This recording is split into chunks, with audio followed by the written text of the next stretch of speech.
Hey everyone, in this video we're going to show you how to make this real-time 3D website with no coding. And we're going to use Dora, a very cool web builder platform that I've just found out recently. So let's get into it. So Dora is a web builder platform that gives you the ability to build websites with no coding. So it's quite similar to other web builder tools like Webflow or Framers. But what makes it different is that they have some really cool features like the 3D features that can let you import any animated 3D models directly to your websites. And another cool thing is that you can animate everything in your website using just keyframes and timelines. So I find those are pretty interesting. So now I'm going to give it a try. So to get started, you need to sign up and then you will get access to the platform. So here's what you see. So this is a project panel where all of my projects are here. So now I'm going to create a new project. So I'm going to call it 3D Fish. Alright, so here we are in the main Dora interface. So as you can see that the overall layout is pretty standard and similar to a lot of common tools nowadays like Figma. So you can feel right at home. So on the left panel we have the pages and the components, and at the top here they offer you a couple of tools where you can create a container or text or 3Ds. And here is a menu to switch to different canvas size like MacBook Pro 14, 16. So I'm going to go with 16 because this is what I'm using right now. And here is the timeline toggle where you can turn on and turn off the timeline panels. And this is the save indicator to make sure that your progress has been saved. And here is the preview button. So you can click here to preview your progress. And you can always restart to refresh whatever you change, what you're doing on the main project file.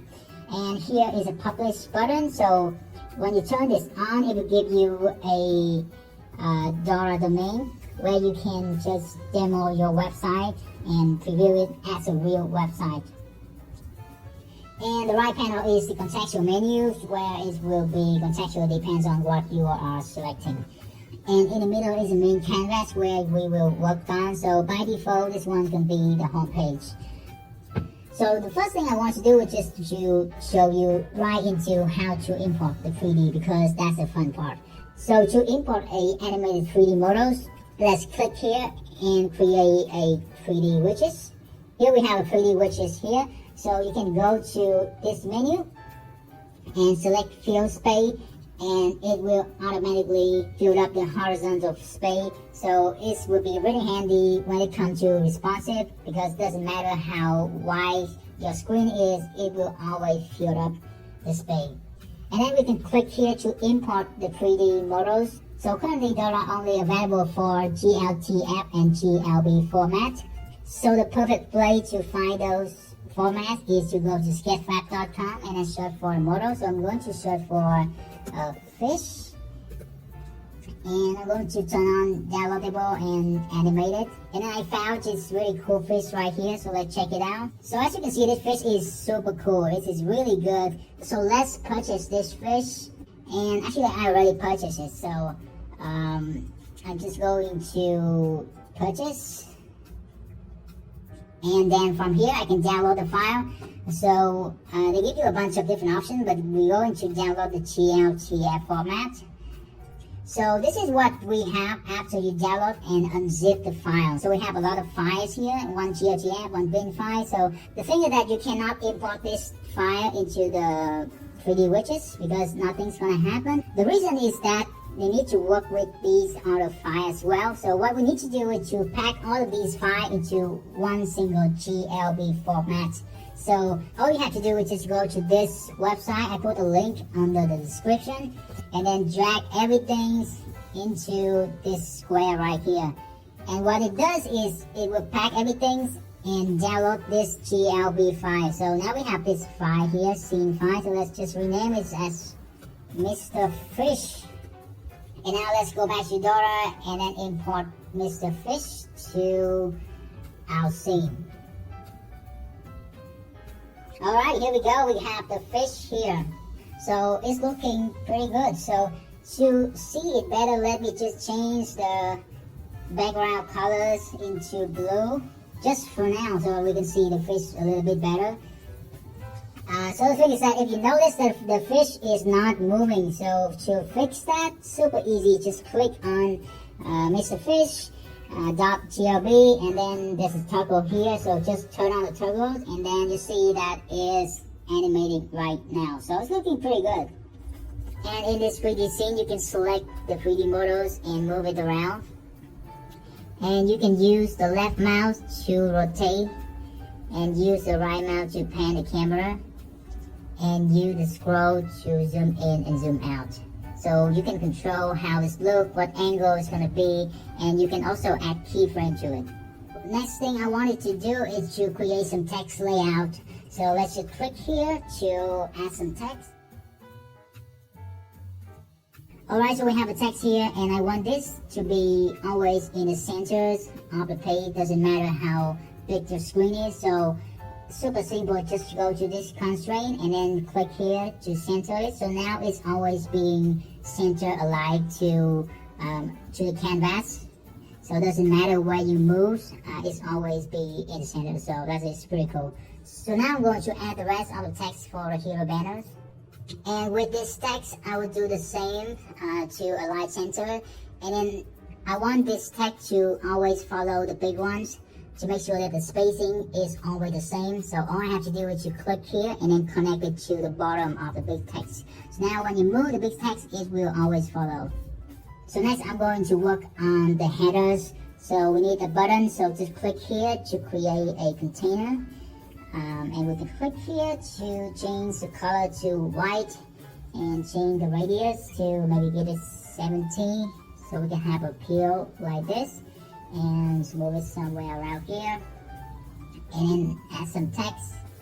And then I wanted this button to be responsive as well. So what we do is to connect these dots together. All of these dots will connect together. So now when you transform the button, the text will always be in the center. So you can also use a container to create a simple icon like the hamburger menu. So now let's import the Dora logo. So I have a SVG here, just simply drag it into the canvas. And then we have the logo shows up here. So let's move it to the right position. Alright, so we have the headlines and the header here. So I wanted to extend this canvas to be longer so it will be scrollable. So all we need to do is to select this handle right here and then just drag it down so we can extend this longer. And once we extend this page longer, you see that this dashed line over here that indicate the viewport. So I'm going to preview it and give it a try. So you see it when you scroll, everything it just goes up. So I want this header to stay sticky at the top and also be responsive as well as the 3D widgets. So what we need to do is to select the logo and then click on this point and then drag it to the viewport top, and it will show you this menu. So let's just select viewport top, and also here on the left, let's connect it to the left of the viewport, and we'll do the same for this. Connect this to the viewport, and it's also stay at viewport top, and also here. And for the CTA, I'm going to connect this to this, and also the top also stays sticky to the viewport. Alright, so now give it a try. Okay, so now when we scroll, it will stay sticky. And let me just demonstrate it on the real website to see how it's responsive. So now when you change the size of the browser, it will just be perfectly responsive. So now we will do the same for the 3D widgets. So let's unlock it and then just drag it to the viewport and select viewport top. Now the 3D widgets will always stay on the screen. Okay, so what we're going to do next is to finish the rest of the text layout. Alright, so after I finish the layout, this is what we got. So we have a full page here, and this is how it looks like on the preview. So when you scroll, it's looking pretty good. So what I wanted to do here is to spice it up a little bit by having these numbers being a little bit parallax comparing to the headlights while scrolling. So what we need to do is to go back here and then select these three numbers and then group it into one container, and let's rename it to numbers, and then let's make sure that this container is under the 3D widgets because I want it to be behind the fish. So to make it parallax, we need to turn on this timeline panel. And the way that the timelines work is that if you move this pointer right here, so you can see the viewport is moving, right? So it's indicate that the page is scrolling. So what we need to do is just go back to 0 and then select the numbers container here, and then set a keyframe as 0, and then move the pointers, and you can see how it's reflecting. You can zoom out here to see a bigger pictures, and move it way down until this frame where the number is just out of the top of the viewport, and maybe set a keyframe here. And with this keyframe, I'm going to move everything up a little bit.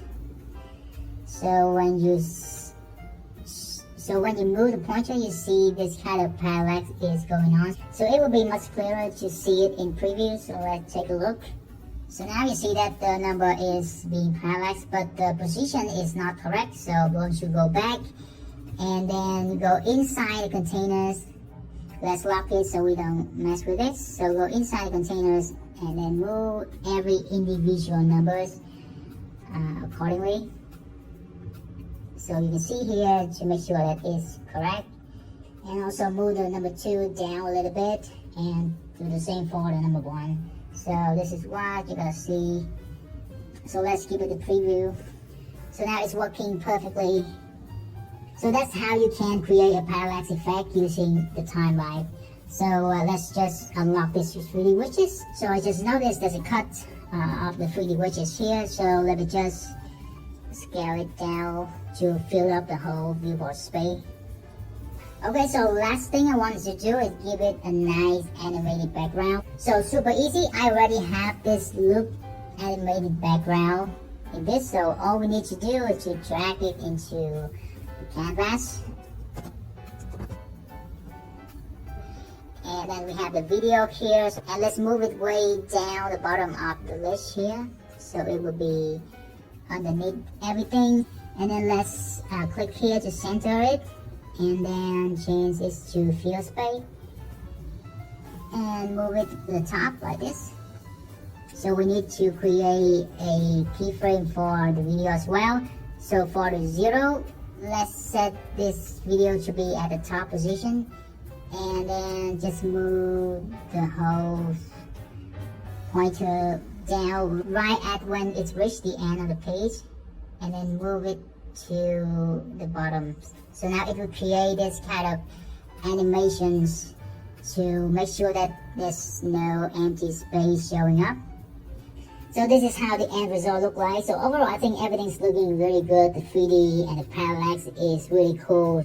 So that's how I create a 3D website with Dora. It's just a few simple steps. So if you're interested in learning more about Dora, just follow the link under my description to learn about more in-depth tutorial as well as join the community. So this is the end of my tutorial today. So I hope you find it helpful, and I'll see you in the next one.